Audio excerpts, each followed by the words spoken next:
Hey guys, so I wanted to do a lesson that would help you with your supply and demand assignments. So on your playlist, you'll see you have to do a Frayer model for supply, a Frayer model for demand, as well as a supply and demand worksheet that we printed off for you. So I wanted to go ahead and do a little PowerPoint that I made for you that would help you understand what supply and demand is, so you wouldn't have to interpret everything off of the internet. So at the end of this, you're going to be able to explain how supply and demand works and explain why supply and demand is important for our economy. Alright, so you may be wondering, why do I need to know this? Why is this important to me? Well, it's not important just for you, it's important for everybody. It's a part of economics. So economics is a system of how money is made in our country. It's going to be different for every other country, but for the United States, this is how ours works. A region's economy is how we buy and sell things. How much money people can make off of the things they sell. Examples are like farmers putting out corn, and how much money they make off of the corn in the grocery stores, things like that. So what is supply? Supply is the amount of the goods or services you're allowed to buy, or you can buy. Not allowed, what you can buy. So if you go to the grocery store, you see, like for example, these watermelons.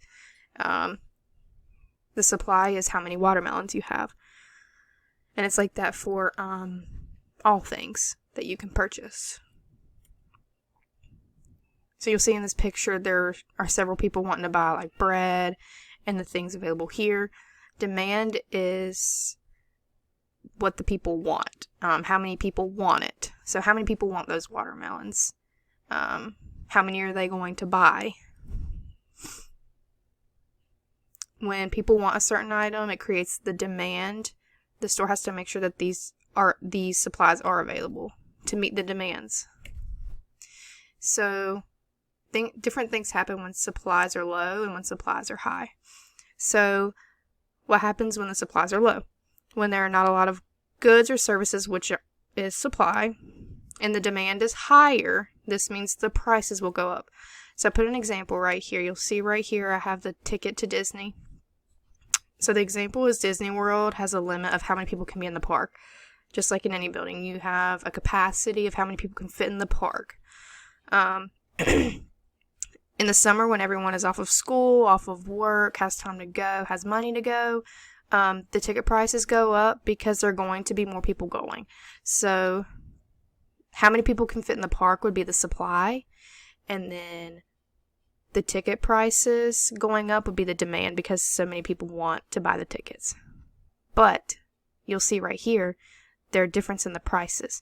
So for the summer prices, the tickets are $124 around for one ticket. So this is because so many people are going to be going over the summer. Disney's like, here, let me crank up the price so I can make more money off of this ticket. In the off season, when not as many people want to go, like wintertime, a lot of people can't go because of work, because of school, things like that. The ticket prices you'll see drop down. They're around $100 or $110. So that way in the summer they can make a lot of money, but even $100 for a ticket is still pretty expensive, so Disney's, making pretty good money, okay? So what happens when the supply is high? What happens when I have too much of a thing? When goods and services are high, there are lots of supplies. The amount of people buying is low. Prices will go down to a cheaper price, okay? So I have an example right here. When a restaurant is not selling a lot of an appetizer, so maybe you go to a restaurant and they give you an appetizer menu and they say, here, this one's on special. This is why. The appetizer will go on a special at a cheaper price so the restaurant can sell the product so they can continue to make money and get rid of the product before it goes bad. So the restaurant has already bought the food that they have for these appetizers, but because a lot of people aren't buying them, they want to sell them so they don't lose out on that. They still need to make a profit before it goes bad and they have to throw it away. That way it's not a waste of money and they're not losing money. This is how businesses stay open. They have to make a profit off of these things. If these businesses, grocery stores, restaurants, things like that, didn't make the profit, then Disney World wouldn't be open, restaurants wouldn't be open, our economy would crash, which is kind of what's happening right now. Like a real life example of what's going on right now with the coronavirus. You know that there's no toilet paper, no paper towels, no hand sanitizer. So the supplies are low, but the demand is very, very high. So maybe in the beginning there were sales of these paper towels and these toilet paper packs and the hand sanitizer, but now they're out. So now that it's all bought, people have spent their money on these things, the economy is starting to crash. Okay, things are going to start going out of business. People are going to have to go out of work. You've already seen that a lot of people are out of work. Maybe your parents are out of work.